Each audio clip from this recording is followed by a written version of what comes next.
The content you're about to hear may be graphic in nature. Listener discretion is advised.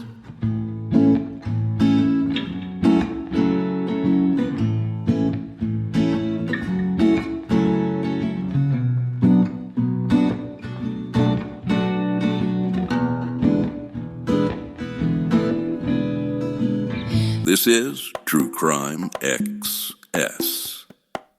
All right, so we're doing this Home for the Holidays series, and there's been this trend of cases where I don't know exactly how to tell this story, so I kind of pull up all the information I have and put it in front of us.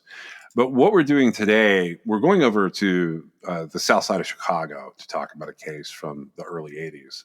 And, I spent a lot of time earlier in the year with you where we were looking at the case of Jay Polhill, and we did a long extended fall series on his case. So I got to know that Chicago has this interesting history to it, that they seem to be trying to get away from their past in some ways, as far as how they've handled crime in general, but how they've handled defendants and how they've handled a lot of sort of strange cases that have happened. I don't know that there are many that are much more strange than this one. Had you ever heard of today's case before we started looking at it? I don't think so, but I also I associated it with another case that I don't think has anything to do with it. So I'm not entirely sure. I may have heard a little bit, but I may have known a little bit about it, but not enough to really do anything with it. I'm not sure if it was this case or the other case. Okay. So today's case is a Cook County murder case, and there's additional convictions in here for robbery and other violent felonies. You and I are pulling from a couple of sources.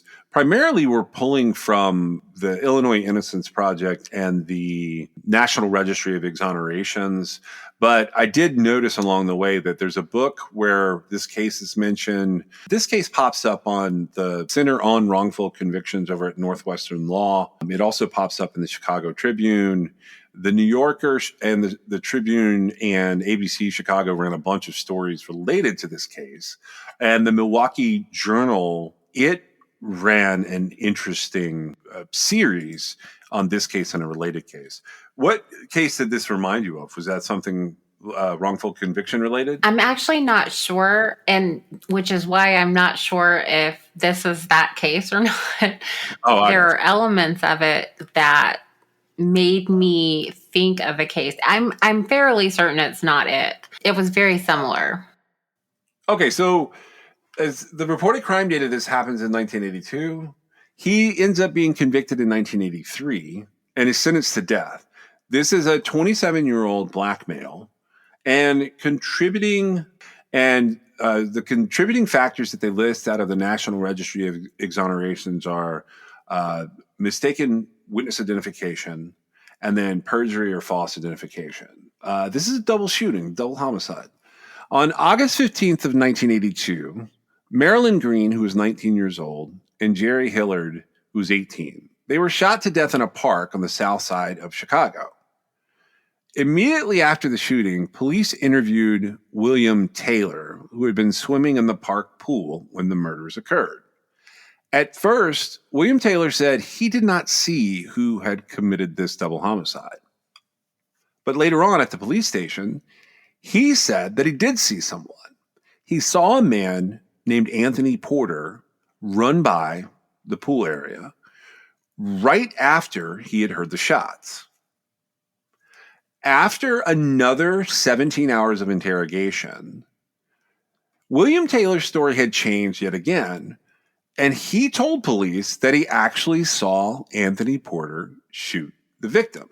Now, Marilyn Green's mother, she told police that she thought the murders had been committed by a man named Alstory Simon. That's Alstory Simon.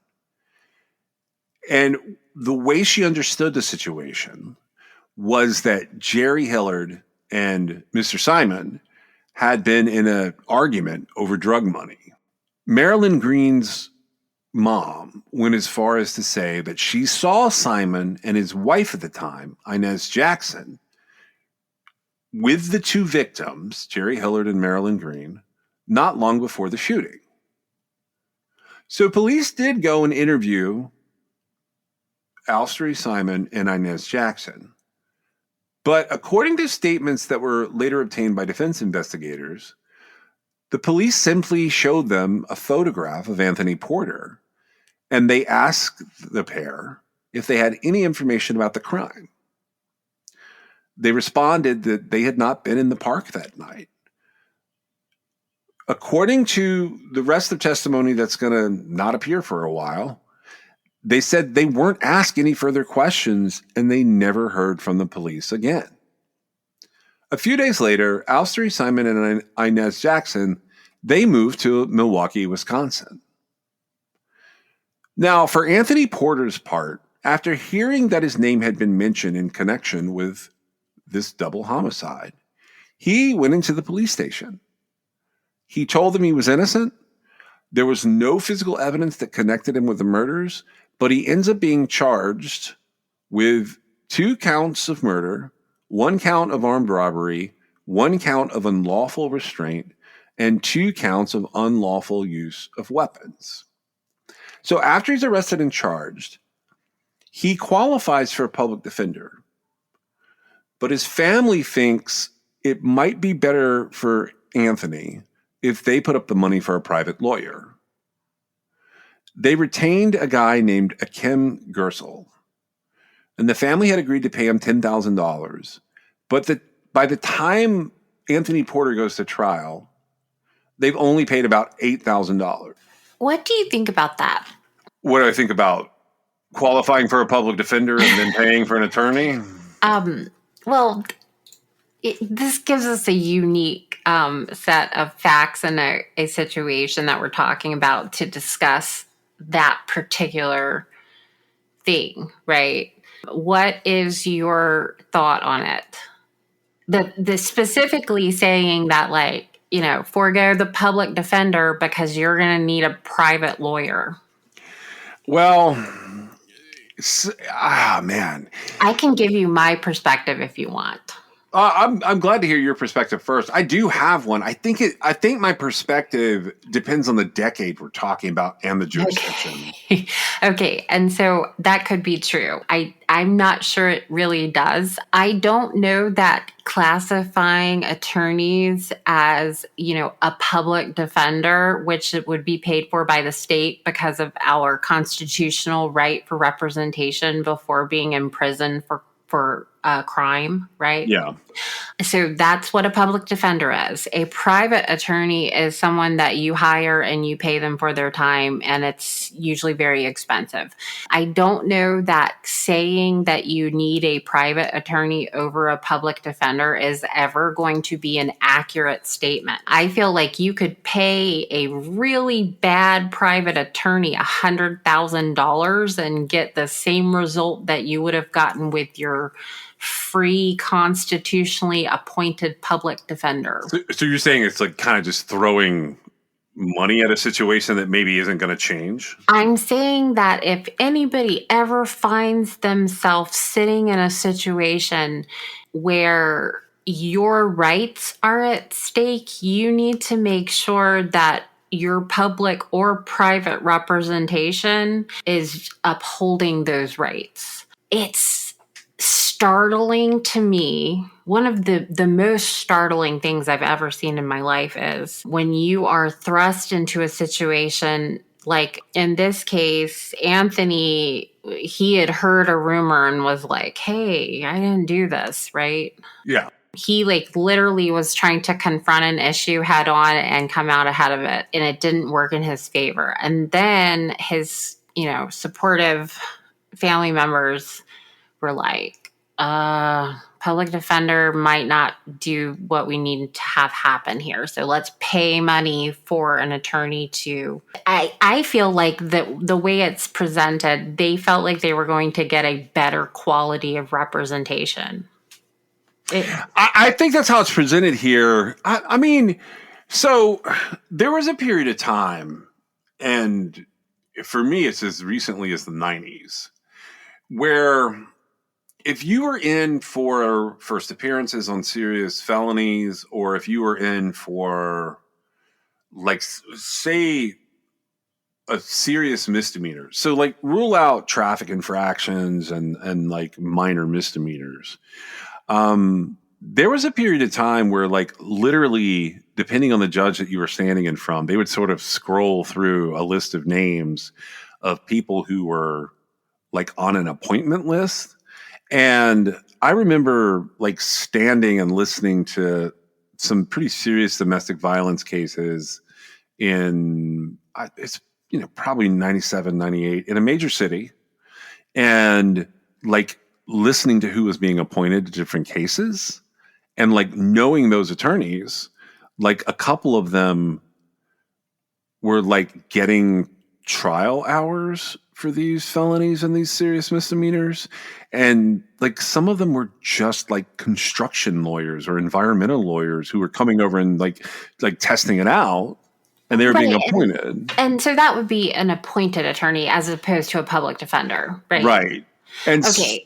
And so that's slightly different, but most public defender's office, particularly in major metropolitan areas, for the last 20, 30 years, they aren't only, I personally believe they're better than retaining a private attorney you don't know, because they have resources and they have, more importantly, relationships.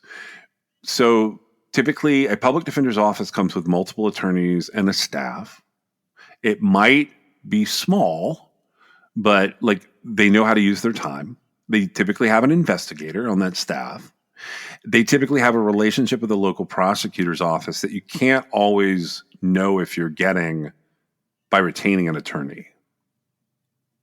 I think that makes all the difference in the world for a myriad of reasons. Yeah, and that's a startling realization for anyone, I feel like. To know that like your attorney needs to be able to talk with the whoever's the ADA that's prosecuting your case, right?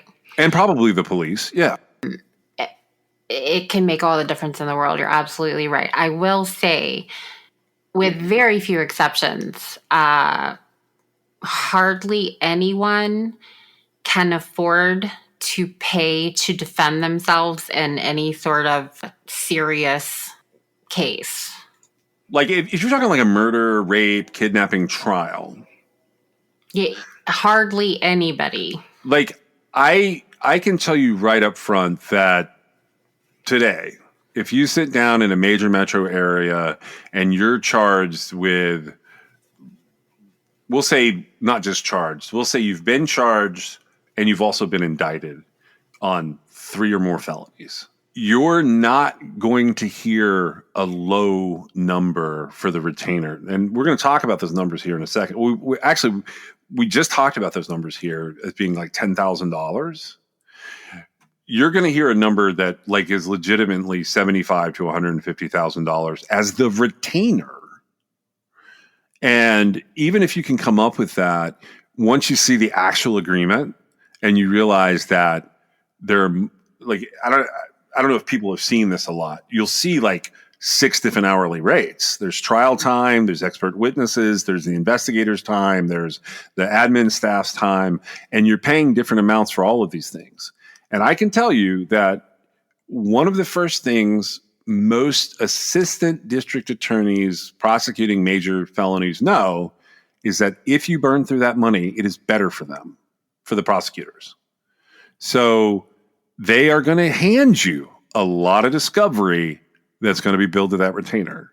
They're going to give a lot of very true statements to your attorney that is going to require hours from the administrative staff and the investigators. You're going to burn through that retainer long before you ever see the inside of a courtroom with a jury sitting there to decide what's happening to you. And you're right. It is so expensive that I do not think 90% of defendants can afford it. Right. And so I would say you're safe to go ahead and multiply your retainer by 5, and that's what it's going to cost you. a minimum of 3, whatever it is. If they say 25 grand or 75 grand, if you multiply it by a minimum of 3, it's going to cost you that. And I think if the more serious felonies, you are 100% right. It's going to cost you 5 times. Yeah. And so that being said, I feel like I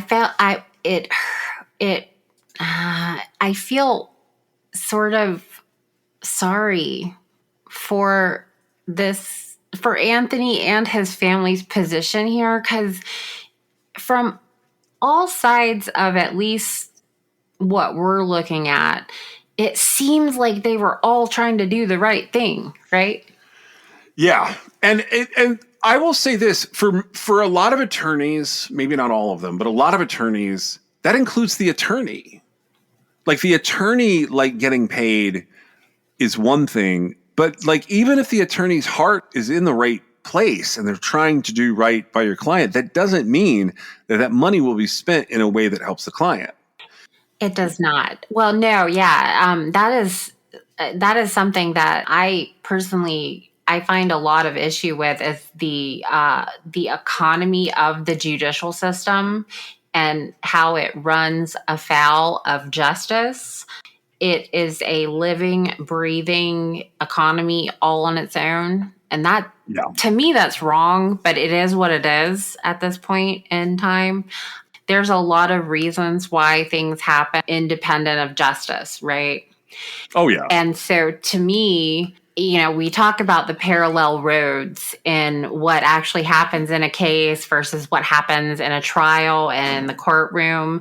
And I would say that there's an additional slightly curved parallel road that could be taken with regard to the judicial economy of any given case. Right. So the numbers here kind of go like this. They retain Kim Gersel. He's a private Chicago lawyer with a pretty good reputation. He says he's going to represent Anthony Porter for $10,000. By the time trial rolls around, even though that was the agreement and probably was insufficient to begin with, Anthony Porter's family has only given Kim around $3,000. At a point in time, Gersel's going to admit he basically had to stop moving forward with parts of the case, including investigating certain aspects of the case, because the money wasn't there, which I think goes to your point that like the public defender wouldn't have that option. They would have to be more economic with their time and resources and money, but they would not have run out and quit on the case.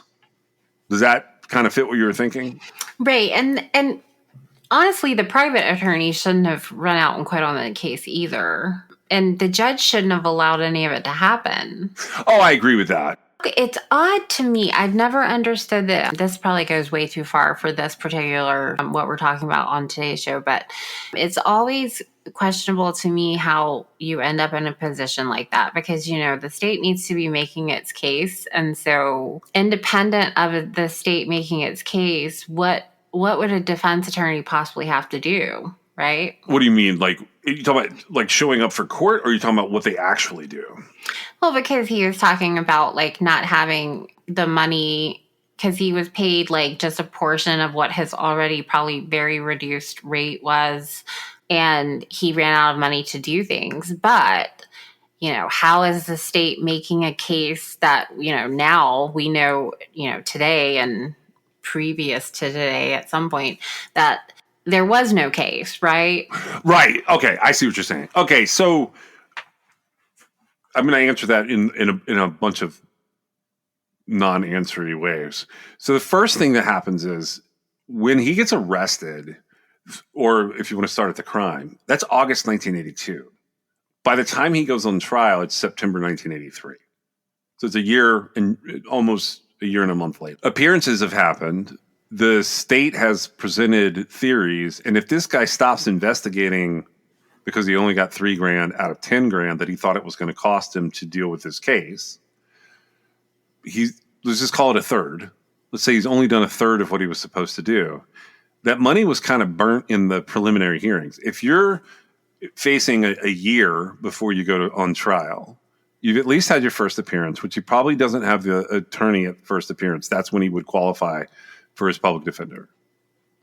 Let's assume he then gets indicted because this is going to be a capital case. Because it's a capital case, then there's going to be a hearing where somehow, some way, the state makes it known to the defense in front of the judge, guess what? We're going for the death penalty. So in some jurisdictions, it has to sort of be certified or a reason has to be put forth. But ultimately, that's a pretty rubber stamp move unless there's something extenuating. They just say because of this defendant lying in wait or because there were multiple crimes committed or particularly heinous nature of the crimes, we're going for the death penalty. So then you've got at least one trial conference that's going to happen in there, probably a discovery hearing, potentially, even if it's just a year, another trial conference where everybody gets together and just calendars this. So Gerstl's money is run out early in this process. And I promise you, there's not going to be a lot of expert witnesses coming on. Would you agree with all that? Yes, I agree with that. Okay. So for context on this, and I don't mean to turn this into like a preachy lesson, it is a capital case, Anthony Porter's murder trial. So there's going to be two things that happen here. The first section of the trial is where they decide if he did this or not, and that's the guilt or innocence phase. The second phase of this trial is going to be only if he did it. So if they decide he's guilty in the first phase, then the second phase, there's presentations made as from both the prosecution and the defense where they basically say, this is what his punishment should be. So this is September 1983. I'll run down the very minor side of this that the prosecution has and kind of line the facts up. So the facts are the story that like we kind of started with. Henry Williams and William Taylor, they go to Washington Park in Chicago. They go into the pool area. At the same time this is happening, Jerry Hillard and Marilyn Green are in this bleachers area that's to the west of the pool. Henry testifies that as he was getting dressed after swimming, he sees Anthony Porter approaching with a gun in his hand. And he asked Henry Williams if he had any money. Allegedly, Porter put a gun to Williams' head. He took Henry Williams $2 and he left. Henry Williams testified that he saw Porter in the bleacher area, which would have been just a few feet away from where Jerry Hillard and Marilyn Green were sitting. As he was getting dressed, he heard shots being fired.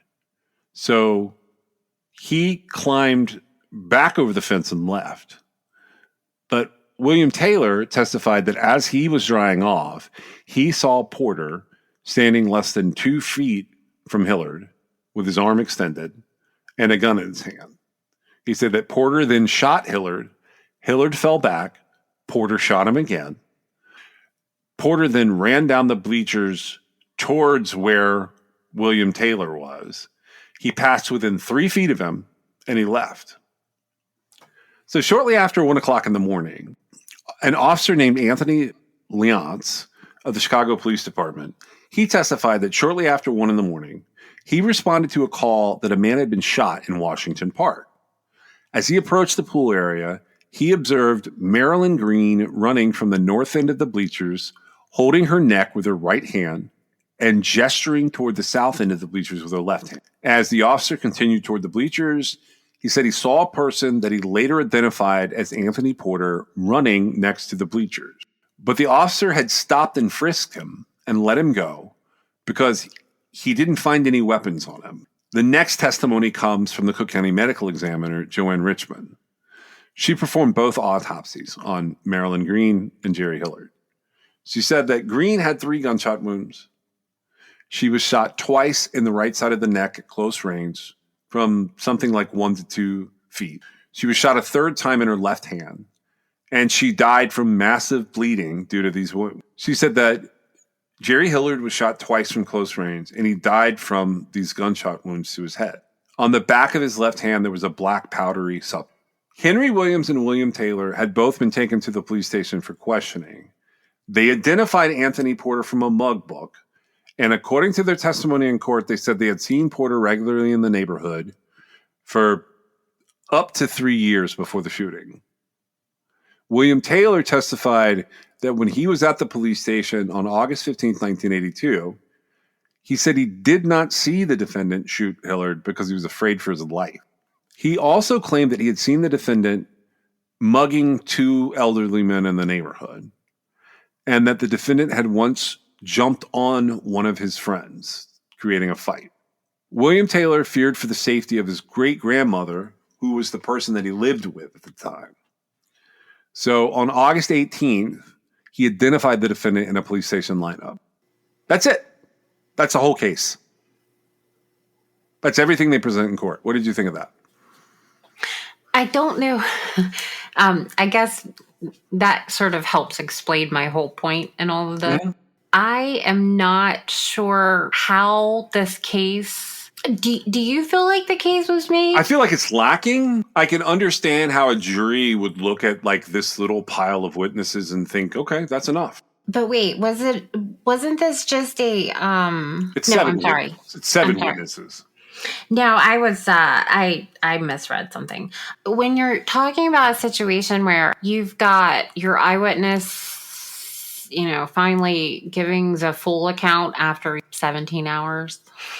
Right.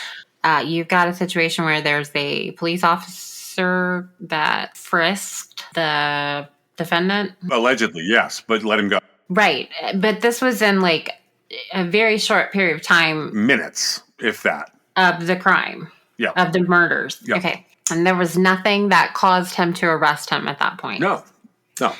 I mean, it seems like that wouldn't happen. It does, and it also seems like what I described would be like a lot of time. I think this trial maybe took place in 4 days, maybe 5. That's long for a murder trial in some places. It's short for a death penalty trial in my mind. Yeah, well, yeah, I don't know. I mean, to me, it seems very short, but it doesn't seem like, again, we have the benefit of knowing that this is someone who was exonerated. Yeah. And So maybe we are looking at it through that lens. You're right. But my thought is, you have this situation, a guy knows that he's a suspect. He tries to come out in front of it. His family tries to support him and they hire an attorney they probably couldn't afford, who probably wasn't worth what they actually paid for. And none of this matters, right? None of it matters because he ends up being found guilty no matter what, right? Yeah, I will say there is at least one report that I read where Akeem fell asleep during the trial and the judge woke him up. Well, that's what I'm saying. That's what I'm saying. And that was the attorney they paid for, right? So they're Correct. we're going to support our loved one who has been charged with this crime. And, we're putting out money we don't have to pay this attorney who's not worth the money we don't have, to defend this person that we know didn't do this crime. And to me, this is like a hamster on a wheel, right? Yes. I mean, this is so frustrating. All the different moving parts, all the different elements that scream like, what is happening here? When you have a reluctant witness who has piecemealed a story together that might as well be a work of fiction, it's very concerning to me. And I don't understand if police that are doing this actually are investigators that are doing it. Do they actually believe that they've solved this? Yeah, this is all the time and effort they were going to put into this double homicide. That was it. There was a lead investigator that he doesn't add much. He just connects the dots between this, and that's the end of it. Then we have the defense case. The defense only presents 3 witnesses. So the first witness they bring in is a guy named Eric Warren. He's a photographer who he went and photographed the physical pool area at the request of counsel. According to his testimony, he was doing this in the summer of 1983. So it's a year later. He goes and he takes pictures of the pool area. And the attorney uses him to give the layout of the pool area. Then he calls a guy named Kenneth Doyle. Kenneth Doyle says that he was at Anthony Porter's mom's house on the evening of August 14th, 1982. He and Porter were sitting on the back porch and they were drinking until about 2 a.m. They went with a friend to a nearby playground and they continued to drink until 9 a.m. That's Doyle's testimony. Now, under cross-examination, Kenneth Doyle admits that when he talked to detectives on August 17th, 1982, he told them he'd been drinking with Porter until 10:30 p.m., and he spent the rest of the night with his mom. So one way or the other, he ends up having to admit he lied to the police, and he gave them that earlier time because he thought they were going to arrest him. And the last witness is a woman named Georgia Moody. Now, Georgia Moody is a common-law wife of one of Anthony Porter's brothers. And she testified that she saw Anthony Porter at his mother's house on that evening, and that Porter and Kenneth Doyle were playing cards with her children. They didn't go outside, and they were not drinking. According to Georgia Moody, around 2:30 in the morning, Porter left the house with Kenneth Doyle and another friend. So these three witnesses do not take very long on the stand. The jury gets the case because everybody rests after. They deliberate for 9 hours, and they come back and they find Anthony Porter guilty of 2 counts of murder, 1 count of armed robbery, 1 count of unlawful restraint, and 2 counts of unlawful use of weapons. Now we move into the penalty phase. That's what do we do with this guy that we've now found guilty? During this phase of any trial, evidence is presented that is like supposed to lend towards the sentence. Like, how do we punish this person? Generally, how this works in most jurisdictions, regardless of whether or not it's a capital trial, is a pre-sentencing report is prepared, like in today's term, and factors are listed by each side. This pre-sentencing report is typically done by someone in the Department of Corrections, like a probation and parole professional who, like, this is their job. And they put together like a bio of defendant's life. And they include factors themselves that are both aggravating and mitigating. And the defense presents more mitigating factors being factors that mean we should go lighter on this person. And the prosecution presents more aggravating factors, aggravating circumstances. The idea being give this person the maximum. But an aggravating circumstance can be any kind of fact or situation that sort of increases the defendant's overall responsibility for the crime, their culpability. Generally, such matters as, is this person going to be a danger to the community if they get out? And evidence relating to the specific circumstances of the crime, if that makes sense. That's what's going to come out at this point. Do they have a prior criminal record? Was there something where this was a particularly vulnerable victim? And this is where a lot of times they'll put in what are called impact statements. If we're talking about a murder, it's usually the victim's family. If we're talking about some other type of crime, it might be the victim themselves. Those other circumstances, the mitigating circumstances, in a capital case, what they're for is to say, don't put him to death. But the idea is that they somehow either lessen the defendant's responsibility or their culpability. That could include a bad upbringing, disadvantages in life, economically, educationally. It could be that the defendant themselves have some sort of educational or intellectual deficit. They might talk about like good things that the defendant does like in their life or for their family or for the community. The jury gets instructions from the judge and they weigh all of these out.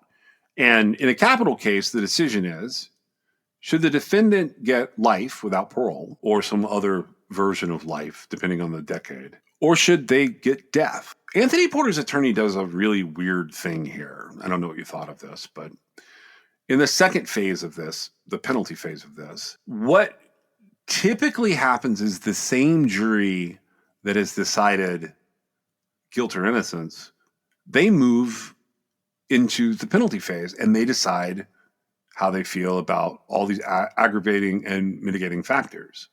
Instead, Akeem Gersel waives Anthony Porter's right to a jury trial for sentencing and instead requests that the sentencing hearing be strictly before the judge. So he's asking that the second phase of this trial be a, quote, bench phase. Now, if you hear Gersel talking about this later on in life, he was told by his boss that his fee wasn't paid, and if we go in front of the jury and do all of this, there's going to be more deliberations. It's going to take a lot of time. So ultimately, we need you to do this so that we're not adding more money to this bill that's never going to be paid. And you need to waive this right, and you need to request a bench sentencing. In bench sentencing, the only person that the defendant has to make their case to, and the prosecutor has to make their case to, is the judge. What do you think about that? I think it's a terrible idea, 99% of the time. There are rare instances where I think bench trials are more appropriate. Actually, bench sentencing decisions. I do not think. I'm just saying, like, I think sometimes bench trials are appropriate. I do not think bench sentencing is usually appropriate. Right. And now, I think, and I could be wrong, but I think that sentencing now is largely very different. Yeah. Okay. I think that the purpose behind the decision that was made is god awful.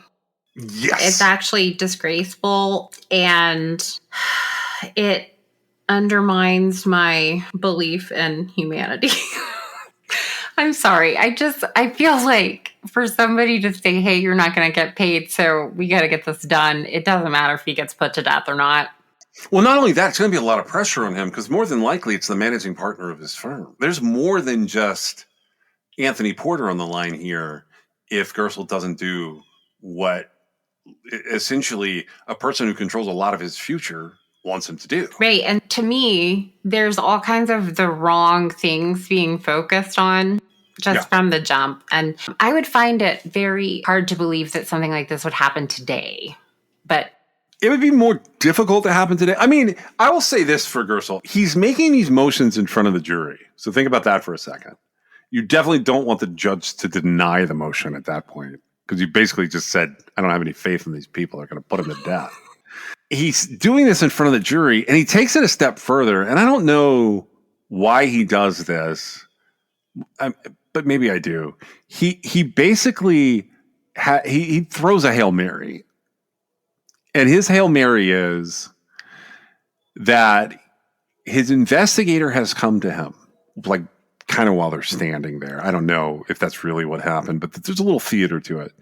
He basically says that he has recently discovered that one of the jurors and the mother of the victim attend the same church. And he feels like the juror failed to disclose this relationship, and he moves for a mistrial.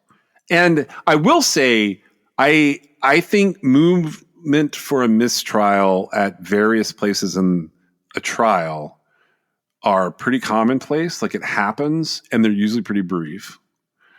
But this is a weird way to do it.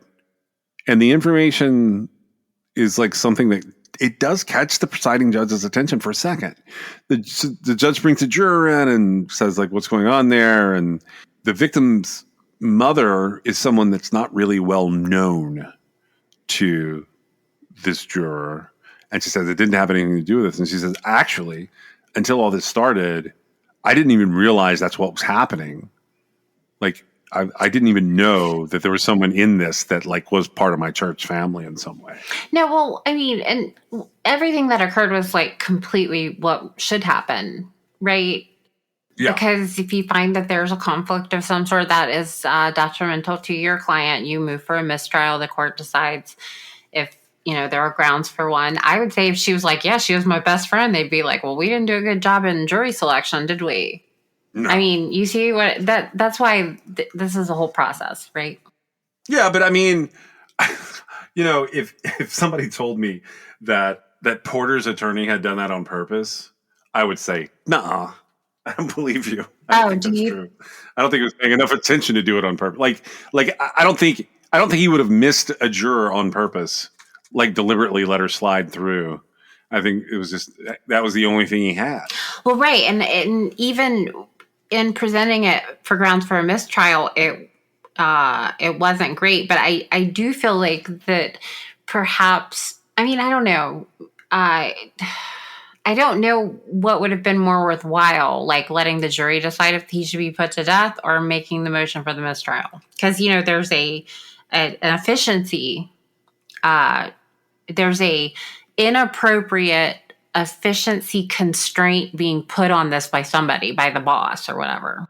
Yeah, this whole set of circumstances is not, it's not conducive for fairness in a trial, which goes back to what you said at the very beginning of this. I think we would have had a completely different outcome if he'd gone with that public defender. Might not have been good, but it would have been. It's my opinion that somebody that a private attorney that's licensed by a state bar that is in a professional position and working in their professional capacity that would advise somebody at their firm or do it themselves with what was said here, they are in the wrong profession. I would agree with that. Okay. And it is unconscionable to think of. And it's like just an additional slap in the face on top of somebody that, knew he was a suspect, went in trying to head it off. His family hires this attorney. They don't pay him. Who knows why? Maybe they couldn't afford it. Maybe they didn't feel like he was doing his job. There's all kinds of stuff. But once you make an appearance in a court hearing, you can't just stop. Yeah, you actually have to motion for the judge. And depending on where you're at and in the case and in the jurisdiction that you're practicing in, it can be quite difficult to get off of a case that you have taken as a retained attorney. Well, you're not going to get off during a trial. That's almost, maybe if you get attacked by your client, but. We talked about that in a couple of different cases. So at this point, we're in the sentencing phase, but we're only in front of the judge. And according to the court records, the state goes first, and they present different parts of Anthony Porter's prior criminal history as aggravating factors. These are reasons this judge should put Anthony Porter to death. So on April 27th of 1979, Anthony Porter had jumped bail. What for? I don't know. It's not in the records. But he was out on bail. And when you jump bail, it means you've put up some money or property or something and said you'll come to court. And Anthony Porter decided he didn't need to come to court. So for this jumping bail, he gets put on probation.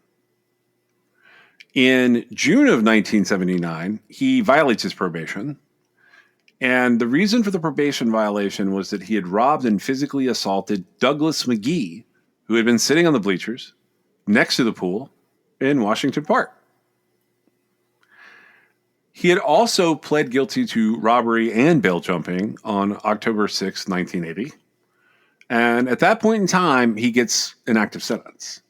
And he goes to do 3 years in the Illinois Department of Corrections prison system. He is released from prison about a year later, and they put him on parole. They're going to leave him on parole for the rest of his active sentence. Well, while on parole, Anthony Porter gets into an argument with a man named Earl Lewis. Anthony Porter kicked Earl Lewis's dog, and when Earl Lewis confronted him, Porter said he was going to hurt Lewis. He placed a gun to Earl Lewis's head, and he fired. Lewis ducked away just as his gun went off, and the bullet only grazed his forehead.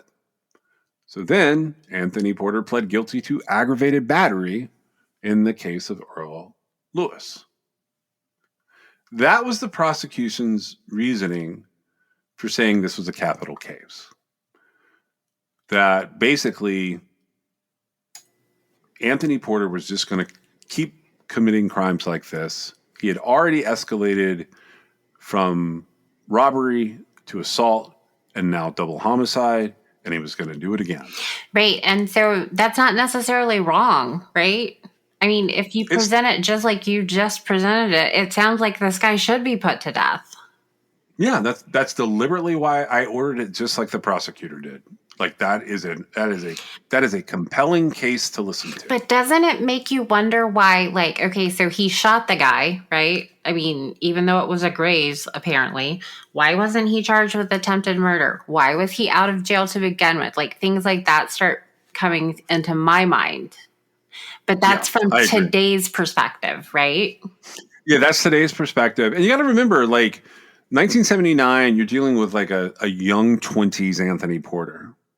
And now he's graduated to 27 years old when this is happening. Well, we know the ending, right? We know the exoneration occurs, and we have this Monday morning quarterbacking view of it. As you presented it, this guy's trouble. Yeah, that's exactly what they're saying here is this guy's trouble. So the defense gets their chance to try and mitigate what the prosecution has said. They can't do much about the guilty verdict at this point, so they're just trying to save his life. And the evidence they present in mitigation is that Porter went to church. and he had helped clean the church, allegedly for the last 2 years.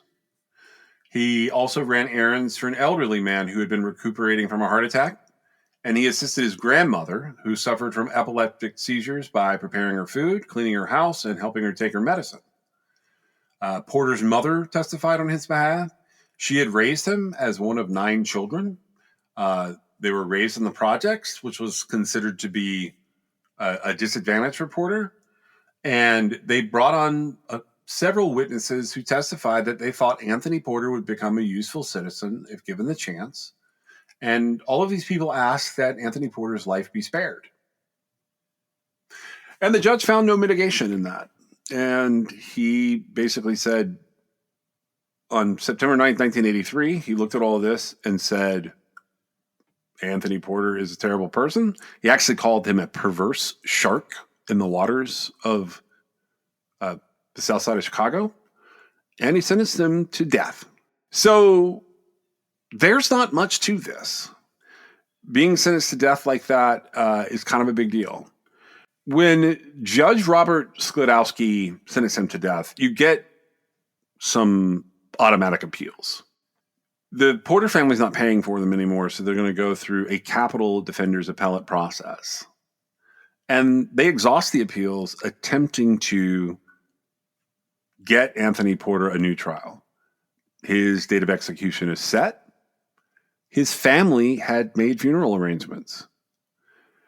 48 hours from his execution in late 1998, 83, he's sentenced to death. We're now in 1998. The Illinois Supreme Court grants a reprieve, not because he might be innocent, but because he had scored very low on an IQ test. So the Supreme Court of Illinois orders the lower courts to determine whether he's able to even comprehend the nature of his death sentence. So that delay puts into motion a professor named David Protis. David Protis is out of the Medill School of Journalism. This is at Northwestern University. He brings on a private investigator named Paul Ciolino that's going to reinvestigate the case. In December of 1998, the investigator talks to William Taylor, and William Taylor takes back his testimony. He said in his affidavit to this investigator and one of the Northwestern students that the police had pressured him to name Anthony Porter as the shooter. Now, in January of 1999, Al Story Simon comes back into the picture. And this professor, David Protis, along with a couple of his students and this investigator, they talk to his now estranged wife, Inez Jackson. She says she was present when Al Story Simon shot Marilyn Green and Jerry Hiller. She said she didn't know Anthony Porter, but that he had nothing to do with this crime. And 4 days later, February 3rd, Al Story Simon confesses on videotape to this investigator, and he says that he killed Jerry Hillard in self-defense during an argument over drug money. And Al Story also says that when he went to shoot Marilyn Green, it had been an accident. A little while later, in February 1999, prosecutors satisfied themselves with the veracity of the confession. Those are the words used on the National Registry of Exonerations. And Anthony Porter, having spent 17 years on death row, has the charges dismissed. In September of 1999, Al Story Simon pleads guilty to second-degree murder and involuntary manslaughter. He gets sentenced to 37 years in prison. And Governor George Ryan grants Anthony Porter a pardon based on actual innocence. So in 2000, he's able to file a claim where he gets about $150,000. He also filed a federal civil rights lawsuit that goes to trial, but a jury decided he didn't get any money. His lawyers appealed that verdict, but it was upheld. You follow me so far? I'm following. Here's where this case just takes a hard left turn. In December of 2005, Al Story Simon's attorneys file a post-conviction petition seeking to vacate his conviction. Al Story says that the investigator with the Northwest students had coerced him into falsely confessing to these murders. And of course, the investigator denies this. But the petition says that Inez Jackson had recanted her statement that she was present when Al Story shot Marilyn Green and Jerry Hillard. Inez Jackson's nephew, Walter Jackson, he had told these Northwestern students and the investigator that he saw Al Story Simon commit these murders. But he recants and says that his statement was just false. So at this point in time, Al Story Simon says that Jack Rimland, who was his attorney, had pressured him to plead guilty even though he was innocent of the crime. And in 2014, Rimland said that Al Story Simon had admitted to him that he committed the murders. And he said that Al Story Simon had also confessed to another attorney as well. So in May of 2006, Al Story Simon's lawyers obtained a statement from a man named Raymond Brown, who was 13 years old at the time of the murders, that Anthony Porter was actually the gunman.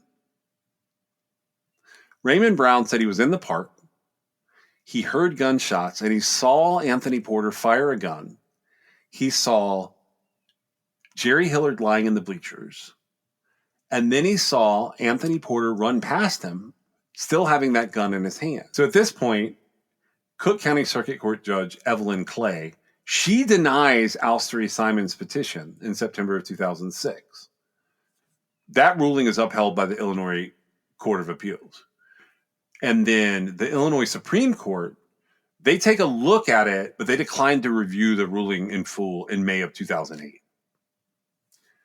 In October of 2013, Cook County State's Attorney Anita Alvarez is heading up the Conviction and Integrity Unit, and she agrees to review Al Story Simon's case. On October 30th of 2014, Anita Alvarez files a motion to vacate Al Story Simon's conviction. That motion is granted.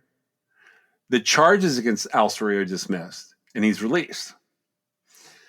Anita Alvarez says that Al Story Simon had falsely confessed because of the tactics employed by the journalism professor and by his private investigator. They had used a video with an actor posing as an eyewitness to the murders. On the video, this actor, as like a witness, says that he saw Al Story Simon commit the crime. And that video had been shown to Al Story immediately before he gave his confession. So this investigation by David Protas and his team of students and this investigator involved a series of alarming tactics that were not only coercive and absolutely unacceptable by law enforcement standards, they were potentially in violation of Mr. Simon's constitutionally protected rights. That's according to Anita Alvarez. At the end of it, Anita Alvarez says, "I cannot definitively tell you it was Porter, and I cannot tell you it was Simon. I'm just saying that based on the totality of the circumstances and the way I think Al Story Simon was coerced, in the interest of justice, this is the right thing to do." Do you think Al Story Simon did this? I do. I don't think he would have confessed. Under those circumstances, you mean? Correct. But it also wasn't the right thing for the journalist to do, right?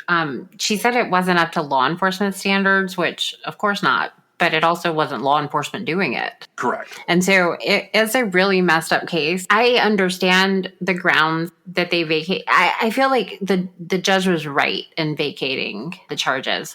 I don't know how it came to be so muddled, right? If you'll recall, at the very beginning of the story about Anthony Porter, I believe that Marilyn Green, who was one of the victims, her mom, right? Was it her mom? Yeah. She told police that she thought they were killed by Al Story Simon, right? Yeah. Afra Green she's the mother of Marilyn Green. And very early on, she makes a statement.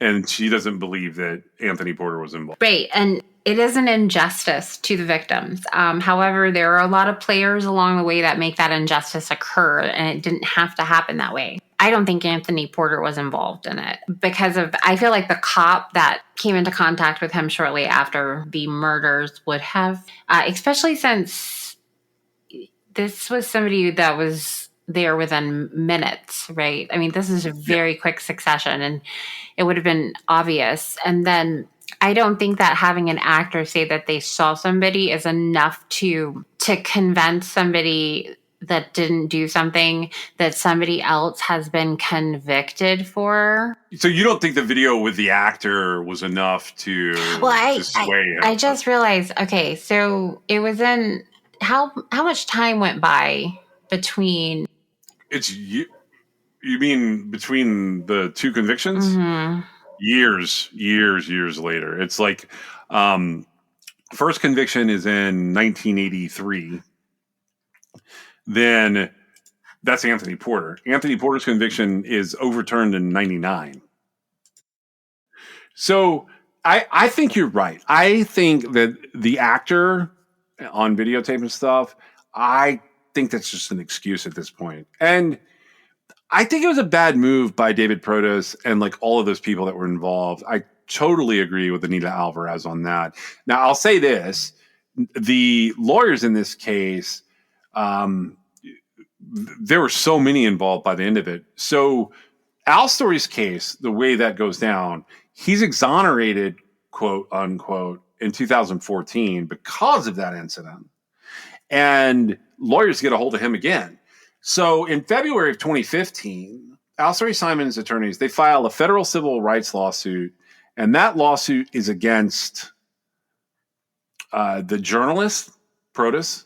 It's against his original attorney, who was like basically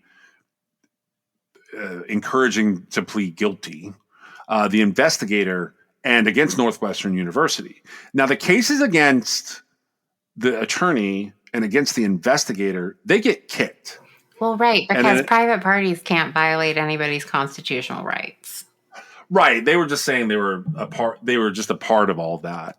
Ultimately, the attorney and the investigator are let go out of the case. And then in 2018, the cases that involve the journalist and Northwestern University, they're settled like for an undisclosed amount out of court because like essentially they didn't want to like keep harping on this, and it did cause some problems with like the reputation of Northwestern and the integrity of the journalist.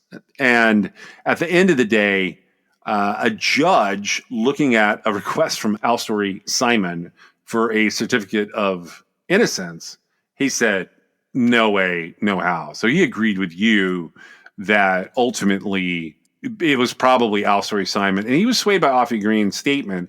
That's Marilyn Green's mom. And I think that when all of that happened, if we were to look at it, it probably is sort of an Occam's razor move there. It probably is more likely. The way it had been described in her statement, and I pulled it up, it honestly, it doesn't make a lot of sense. But if I glean from it what I can, like to help us here, I think that she knew her kid had money, and she knew that Inez and Al Story were her dealers, or her dealer and her dealer's girlfriend. And that more than likely she was trying to get some drugs. And that's why she had mentioned him early on, because it made the most sense to her. There are aspects of Anthony Porter's life that still kind of make sense with this. So I never get a fully clear understanding. Like it's not a case where I 100% go, yes, it was definitely Al Story Green and Anthony Porter didn't do those. But unfortunately, Anthony Porter passed away. So we won't be able to ask him. He ends up dying in July 2021. He was 66 years old. And that professor, he was still on for a long time. He's finally, I think he's gone from Northwestern now. I know he was on leave for like a long period of time while this was happening. But I saw the other day that I think he's attached to the Chicago Innocence Project, if he's still alive today, David Protas. I was just like, what in the world would make somebody think like that was okay? They were not law enforcement. Yeah. I mean, there was literally nothing that was happening there that would... I don't think that they felt like Well, I don't know actually. I could see somebody doing that in a like abstract sort of way to figure out like, oh, would this work? But like to turn around and use it as evidence is weird. Yeah, he comes up again a little later on. We're going to talk a little more about David Protas, but the Chicago folks don't come up as much, particularly in this series. I feel like I've beaten Chicago to death this year. There was a huge lawsuit eventually filed by the investigator in that case. I don't know if you ever saw that one. It was a massive defamation suit because he basically said, I can't work anymore as an investigator because I did this. Who did he file the lawsuit against? Against Northwestern and David Protas. And we're talking about the private investigator. Yeah, the private investigator that was involved there. That's one of the reasons. Well, did he not take responsibility for his actions? He felt like he had been under, kind of the protections of the Innocence Project. There's a backstory to an older case where that professor had been involved. So he carried this reputation that just wasn't as accurate as it could be. And we may actually talk about that in the course of this series.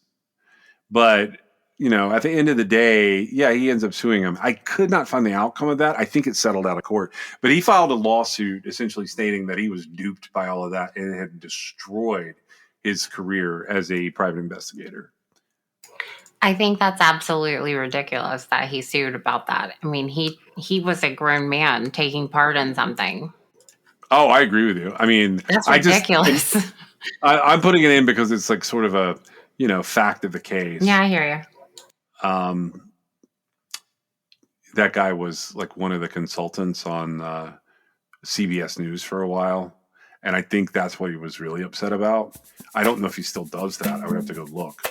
But I think it hurt his like talking head career more than anything else. Do you think that there was something about that made him think that it wouldn't hurt his career?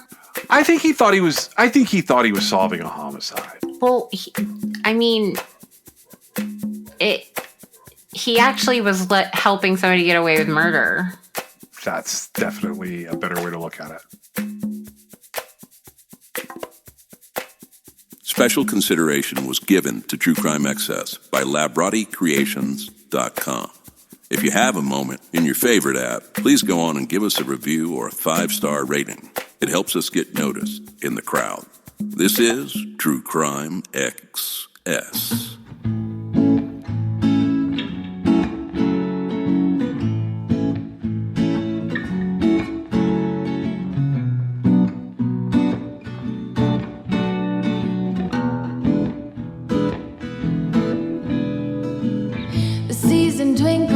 Starry skies and Kris Kringles drinking cherry wine.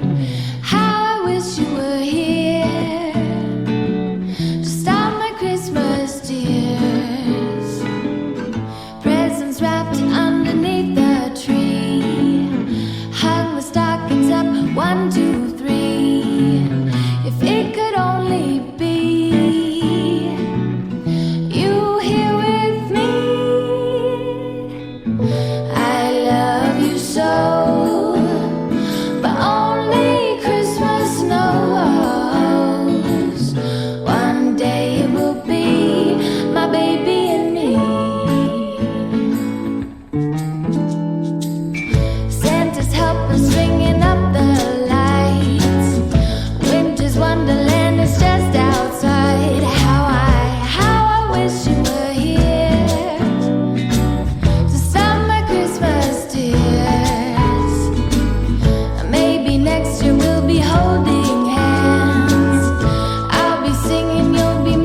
True Crime Excess is brought to you by John and Meg. It's written, produced, edited, and posted by John and Meg. You can always support True Crime Excess through patreon.com, or if you have a story you'd like them to cover, you can reach them at truecrimeaccess.com. Thank you for joining us.